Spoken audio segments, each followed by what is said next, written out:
Welcome, everyone, to the Modern SaaS podcast. Thank you for joining us, Jane. Happy to be here.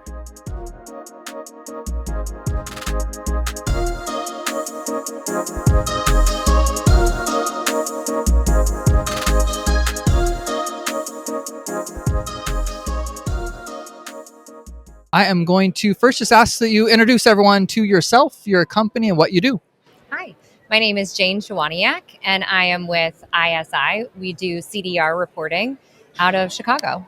Awesome. So we had a great conversation earlier and would love to know, sounds like you had a recent pain point that you solved around QBRs. Let me know about that. Yeah, that's a really good question. So we were constantly asking our customers to do QBRs, and it was actually something that we used to measure our CSMs on. And it ended up being that we essentially were building a deck with our champion, and then we would present the same deck that we just built with them back to them, because the stakeholders that were signing the renewals weren't actually coming to the QBRs. We aren't their biggest spend. We're like right in the middle almost. And so we're not the smallest that they just forget about us and always renew us. We're not the biggest that they're saying, what's the ROI? Tell me exactly what you're doing. I want to see your product roadmap every time. So we kind of get lost in the noise. Yep. So how did you overcome that? What's the new playbook that you have to get QBRs to actually add value? And I guess the question really is, in your mind too, what is the value, or what should be the value that a customer gets out of a QBR?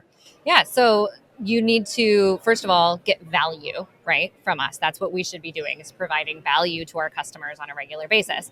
So we came up with something called a monthly value email, internal term. I know it's a little bit dorky, but we send it monthly. We're adding value, and it's an email format. I know it's a snappy name. You could borrow it if you want. That is great. So these monthly value emails contain like a really boiled down, concentrated version of what you would see in a QBR. So tickets, escalations, issues, updates, those kinds of nuts and boltsy types things. And then anything that we kind of want to communicate to all of the customer base that month. So it could be a how-to, or it could be something along the lines of product roadmap updates, all of those kinds of things. Oh, that's awesome. Yeah. What's been the feedback from customers on it? They love it. Well, they love that we've stopped hounding them for QBRs. So that has actually gone quite well. But also they send them around. We also work through channel partners a lot. And so the channel partners have caught on to us doing it, and they say, oh my gosh, please include me. That's going to help me win your renewal on your behalf. It also makes the renewal conversation very easy. We start 4 months out. Hey, also, your renewal's about to come up soon. Is there anything else that's about to change? Is there anything else that we should know about the company? Is your user count correct, et cetera, et cetera? Start that conversation really early in that open dialogue that we already have going with the customer. Nice. Awesome. No, so I love what you said about the email, and that is a really smart move. So I guess it brings to light for me, should a QBR be a meeting? Yeah. Do you even need to have QBRs like you did in the old day? Is there any value maybe in having something on a different time frame too? Because even the name QBR is bad, right? Yeah. Like it forces you into, we have to meet with you every quarter. Yeah.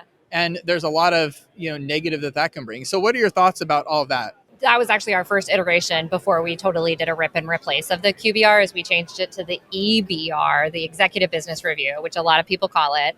So obviously not leading to the quarterly, and then also saying, hey, we want you to bring your executives into the room. Well, obviously that didn't really work either, did it? So, right.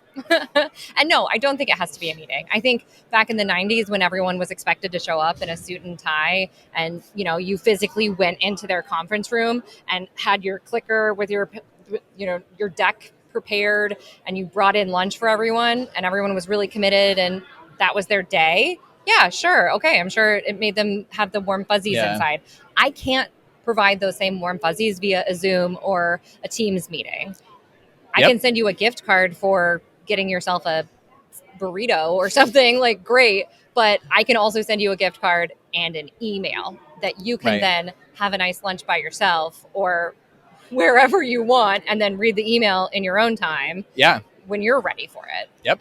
Well, and I'm sure too that time to think about the content, and hopefully, like you said, if you're pairing it with a lunch, they're taking the time to really think through what they are trying to get. What is the business value? What is the business outcome they're trying to get? Are they achieving that?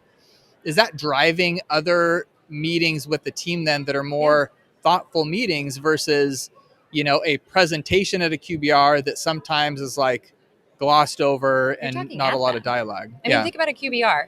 What's the value in a QBR? To me, it's all the prep work that you do before the QBR with the customer champion, right? Yep. Well, you should be doing that win, lose, or draw. So we're not taking that part out. We're just packaging it in a way that they could easily forward to the person that will guarantee the renewal and sign on the dotted line on their behalf, right? Yeah. So we're making their job easier for them. Yeah, that's awesome. All right. Love it. Thank you. That was great.